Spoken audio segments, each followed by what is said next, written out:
because colleges were closed, so that company did not need it. Do you think students should go for CSC as a part of the career? Then that person will eventually get nothing.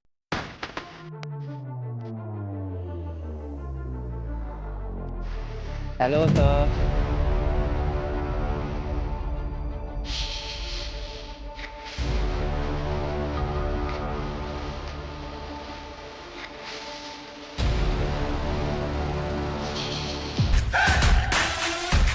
Hi guys, hopefully everyone is fine.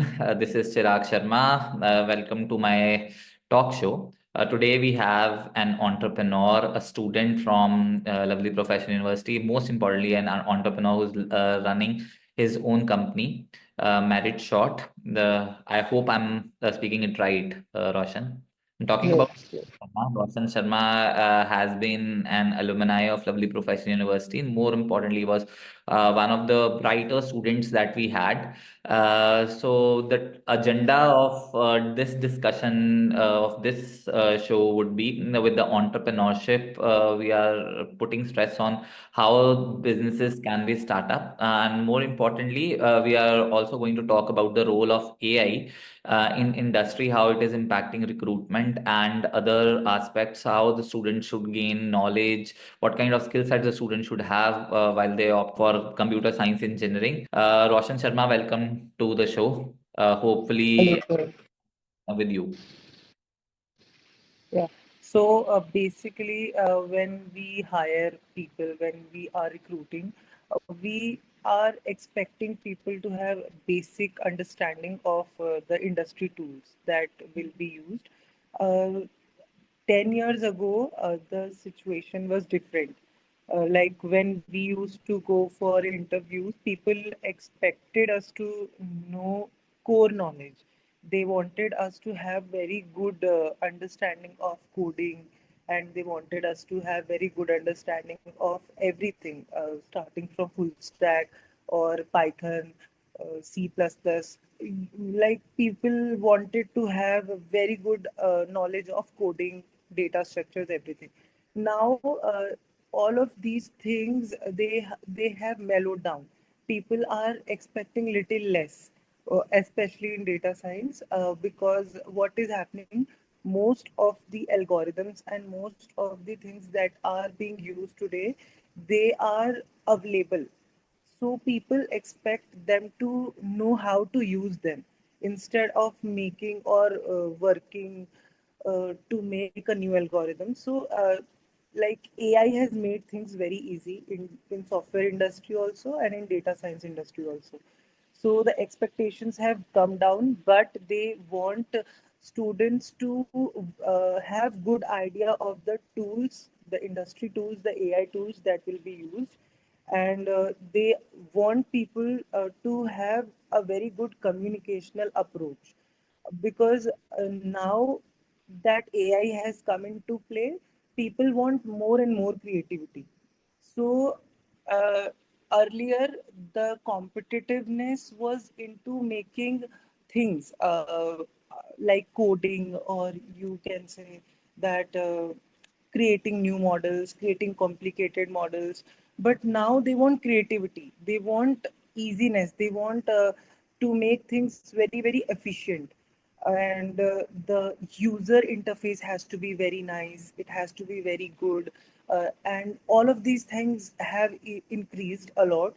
So people are expecting the people who are coming to interviews to have very good communication skills, very good creativity, and to understand how these tools work, especially the AI tools. We'll come to that, Roshan. I just see there are many misconceptions that are involved while taking admission in computer science engineering. Do you think students should go for CSC as a part of the career as of now?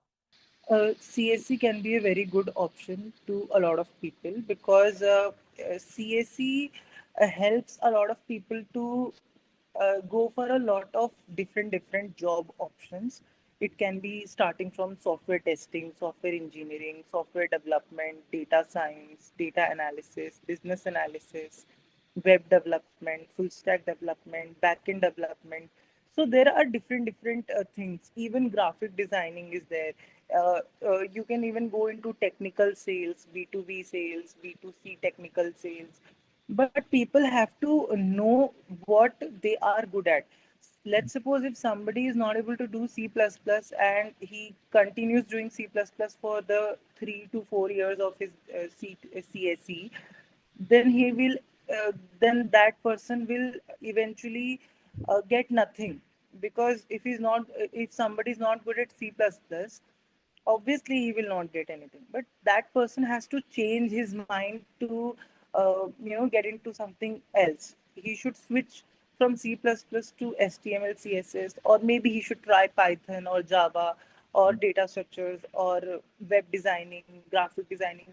So it's very crucial for people to understand that within CSE there are multiple options. If somebody is not able to achieve um, perfection in like one particular thing, then they should switch very fast, because time is very less. Within 2 to 3 years, people should become expert in something so that they can make a career in CSE. Perfect. So, what actually the question to you is, what inspired you to take CSE as a part of your career choice, and how it has impacted your career? So, when I was in 12th, I already had a basic idea about coding, and I wanted to explore it more, and other options did not seem very lucrative to me. So, when I started, I faced a little difficulty in C++. So, because it was getting more and more advanced, so when I started solving these problems in Code Chef and like, because in school and college, in intermediate, we don't see high level problems. So when we saw those kind of difficult problems, we had to like understand that how a problem is stated and how we have to solve. So I was getting okay with it. I was average with it, but I was not getting expert into it. So I made up a mind that okay, C++ is okay, it is average, but I have to find something where I can become an expert. So next I found Python. Python looked very easy to me because of the syntax. I did not have to memorize a lot of syntax, because in C++, lot of memorization is required for syntax, but in Python it was not the case. So it was all about building logic. And Python seemed very good, and I was able to do very good in competitive coding also in Python. And when I got to know that Python can be a very good option for machine learning and data science and all of these things, I started doing that, and I developed an interest because I was good at Python. Perfect. So to be good at data science or AI, somebody has to be very good at Python, because if they are not good at Python, they will face challenges in data science Okay, otherwise. can you share a challenging moment in your career and how it has shaped you as a person you are right now? In my first job, I was expected to work on backend. It was using Python only, but due to that, I had to learn everything: HTML, CSS, JavaScript, MongoDB. So within 3 months, I had to learn all of these new technologies. HTML, CSS, I had very basic idea. JavaScript, it is taught in college, but very little. So a lot of time was required in learning all of these new tools and becoming an expert, because when you're working in a real time project, you have to be perfect. So like learning APIs and learning Right. MongoDB backend, everything. So that point was very challenging. I had to study for 12 hours a day just to understand what was happening. So I was given 3 months. Within 3 months, we had to like complete everything. So that was a challenging part where we learned a lot of things and we were able to complete. But that was also possible because at least I had a Python clear. At least I knew how coding is done. So that's how it was like. That is a challenging point. Okay, talking about your career as a BTech student, how do you summarize your experience in placement? firstly? Uh, uh, my placement experience, I never set for any placement drive because I used to get lot of offers directly on LinkedIn only, Okay. and that was because I had good amount of LinkedIn connections at that point of time also. Actually, I started building LinkedIn connections from first year only because Okay. it was taught to us during soft skills sessions that you should have a very good amount of people in your connections. So some like at that point of time I started I had decided at that point of time that I have to go into data science domain. So 15,000 connections and most of them were from data science field only. Perfect. So anything I post, I used to get a lot of impressions from all the people, which will give me a very good amount of lucrative offers. So when people used to see my work, they started approaching me. They started looking at my work on GitHub and Kaggle, and they started approaching me. I got lot of offers from international also because data science was just growing in 2017 and 18. So Right. most of the offers were coming from UAE, Singapore, even Canada, Spain. But offers started coming to me in 2018 from India also. Right. But those offers mostly people wanted to offer 10,000, 15,000 as a stipend, but I was not willing to go for such low stipend. So I waited until and unless I got a very good offer, I did not leave. But for that, I continued working and I continued showcasing my work on GitHub and Kaggle and started putting them onto LinkedIn also so that I can get a very good amount of impressions from all those people who can give me an offer. Perfect. So LinkedIn as a platform has worked very well for me. So if I can advise anybody, so I will advise that they should have good amount of connections on their LinkedIn. Perfect, perfect, perfect. We are talking about entrepreneurship. Since you are running one edtech company, I suppose.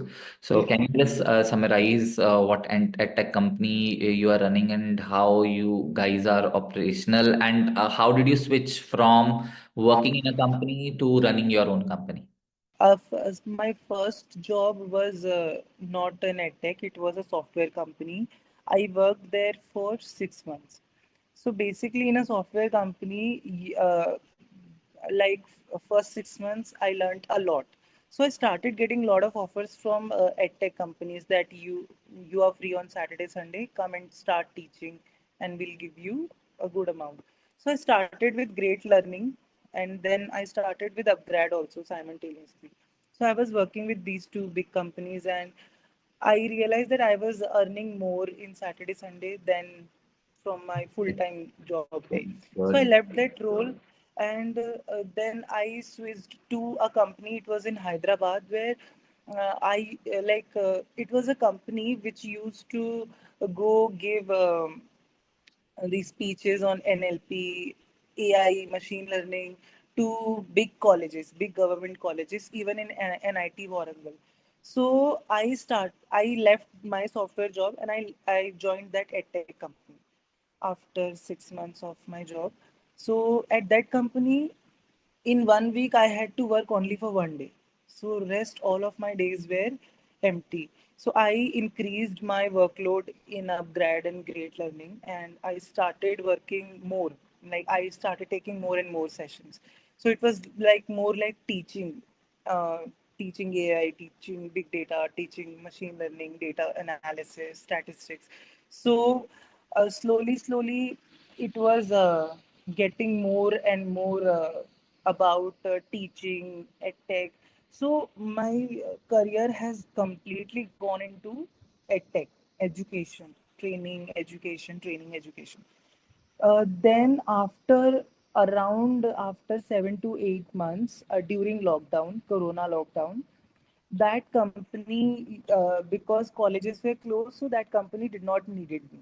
So that company was into a break. During that time, somebody approached me on LinkedIn only, and he said that he wanted to start a company. And there I was a like co-founder, and he gave me some stakes, very less number of stakes, but he wanted to start a company with me, looking at my experience and all. So within 1 year, we took that company to a very good level. And after 3 years of running that company, I had enough amount of money to start my own company. So I started Meritshot around 2 years back, last year, January. So since then, Meritshot is running, and we have data science, cybersecurity, and we have full stack also. Digital marketing is in plan. Investment banking is also in plan, and we are currently operating in India and US. Very So that is how this edtech journey has been. But it is mostly in the initial phase, it like working more, because I got a lot of exposure into the edtech industry. So mostly I can say that all these edtech people, they know me somehow. They know me. They know my name because I have been associated to them in some uh, space. Somehow they have been interacted with me. perfect, perfect. It's a very good journey. So, if anybody wants to start their business, what kind of advice you can give? If somebody wants to start a business, they should get into that business. They should like start working with some company. They should gain experience, because getting to know the insights is very important. Like in education business, it would be very difficult for anybody from outside to start it. So if somebody knows how things work, because there are admissions in 1 month. If there are 500 admissions, and in 1 year 6,000 admissions are there, so handling 6,000 students, how do you handle, and how do you make timetable, and how do you assign their classes, and how do you provide them doubt classes and everything? It's a big challenge, because handling students and their classes is a very big challenge. So handling 100 students, 500 students, anybody can do it manually also. But when the number grows, then it is a very big challenge, and that is only when the person knows how to do it. So there are trade secrets everywhere in education industry also. It's very difficult to handle students, especially Indian students, because in India only teaching is not like okay. We also have to do motivation. So apart from data science, we also have to teach them soft skills, sometimes English training also, sometimes motivation classes, guest lectures, all of these things, just to keep them motivated, and so that they attend the classes, they attend the soft skill classes. We help the students in different ways. Like we will help them in making resumes, their LinkedIn account, and their projects and everything. But the student also has to be available. So that kind of motivation the student requires, that is also very important. So that is our priority. Okay, very nicely said. And the journey that you explained has also motivated all of us, including me, how you have approached in your life. We've been very humble enough for sharing the experience with us. If you look back throughout the years, what you could have done differently. It's about hiring. So, hiring is a very difficult thing. Most challenging thing is hiring, because, if you hire a bad person, it can cost you like 10 lakhs, 50 lakhs losses also in 1 month. So, we hired two mentors during July and August. And those people, like mentor is a person who mentors the student, like they help people with their classes, doubt classes. They help the students to attend their project sessions, resume sessions, placement sessions, everything. So basically, they are the students' a full-time mentor. So one mentor generally handles 10 batches, and in one batch there will be around 30 to 40 students, so they will be having 300 to 400 students. So we hired two mentors, and 600 to 800 students like started complaining all of a sudden within 15 days. And they were complaining that these people don't pick up their calls, they are not helping them properly, they are not coordinating with them properly. So that is the biggest learning for me, that we hired them in a sudden without any proper training. We provided them with everything, but it has costed us a lot. And handling all those 600 to 800 students, it was a very big headache. So from that point of time, we have been very careful.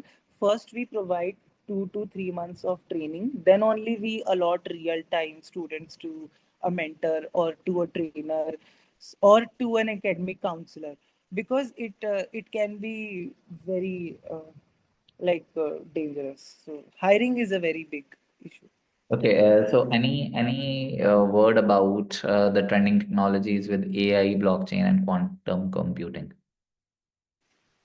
AI has grown to such a space where there is not a lot of scope left. AI is developed to a very good level, and people should just know how to use the tools, because what else people would want to do with AI? Talking about blockchain and quantum computing, I think China and Japan and America, these are the countries where there is a lot of scope, because they are really aware of the security threats.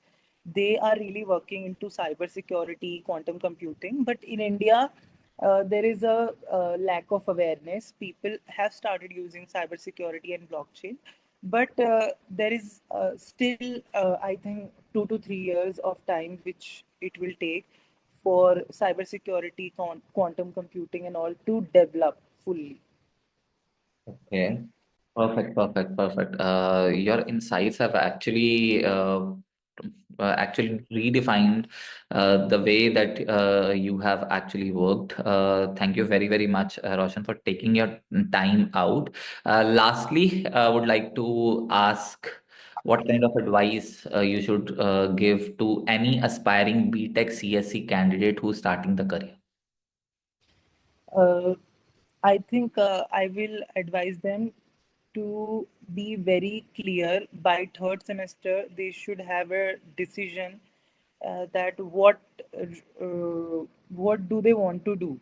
They have to decide between software testing, software engineering, web development, backend, data science, machine learning. They have to make a decision that where do they want to go, because if they make their decision late, they would not be able to develop their skills, which definitely would not give them good results. So people should be aware. They should take their decisions in earlier stage only, so that they will have good careers. Okay, thank you very, very much, Roshan Sharma, for being in our show. Hopefully, this inspires many students who are coming up, and the entrepreneurship skills that you have actually discussed. Hopefully, it will inspire them budding entrepreneurs who can work and who can actually serve the nation. Thank you very, very much for being a part of Thank show. you.